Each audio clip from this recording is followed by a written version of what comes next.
ভারতে প্রশ্নপত্র ফাঁসের ঘটনায় শিক্ষামন্ত্রী ধর্মেন্দ্র প্রধানের পদত্যাগের দাবিতে আরও তীব্র হয়েছে শিক্ষার্থীদের আন্দোলন।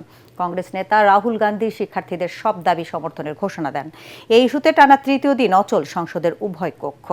সরকার আলোচনায় আগ্রহ দেখালেও শিক্ষামন্ত্রীর পদত্যাগের দাবি প্রত্যাখ্যান করায় আন্দোলনের তীব্রতা আরও বেড়েছে।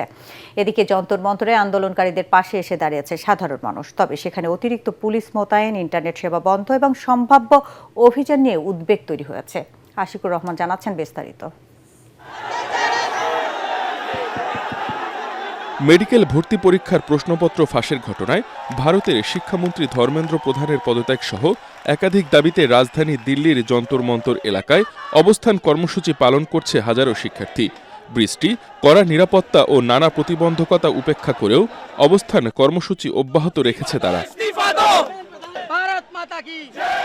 বিরোধী রাজনৈতিক দল, বিভিন্ন সামাজিক সংগঠন এবং শোবিজ তারকাদের ব্যাপক সমর্থনে শিক্ষার্থীদের এই আন্দোলন আরও বিস্তৃত হয়েছে।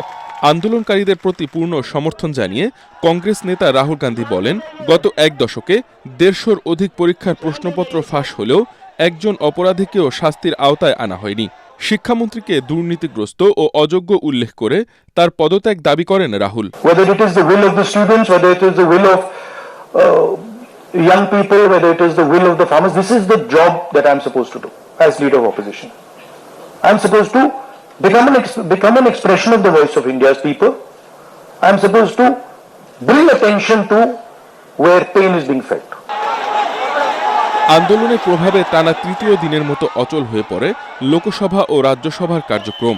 সরকার আলোচনার প্রস্তাব দিলেও শিক্ষামন্ত্রীর পদত্যাগের দাবিতে অনড় থাকায় সমাধানের কোনো অগ্রগতি হয়নি। যন্তর মন্তরে অবস্থান চালিয়ে যাওয়া আন্দোলনকারীদের পাশে দাঁড়িয়েছেন সাধারণ মানুষ। দেশের বিভিন্ন প্রান্ত থেকে খাবার, পানি ও প্রয়োজনীয় সামগ্রী পাঠাচ্ছেন তারা। এদিকে যন্তর মন্তরে অতিরিক্ত পুলিশ মোতায়েন করা হয়েছে। আন্দোলনকারীদের অভিযোগ, সেখানে ইন্টারনেট সেবা বন্ধ করে দেয়া হয়েছে। এতে নতুন করে পুলিশি অভিযানের আশঙ্কা তৈরি হয়েছে। এমন পরিস্থিতিতে দিল্লির হাইকোর্ট পুলিশকে আন্দোলন সংক্রান্ত সব অভিযোগ, নথি ও সিসিটিভি ফুটেজ সংরক্ষণের নির্দেশ দিয়েছে। একই সাথে আদালত পুলিশি আচরণ নিয়েও প্রশ্ন তুলে অভিযোগগুলোর নিরপেক্ষ তদন্তের নির্দেশ দিয়েছে।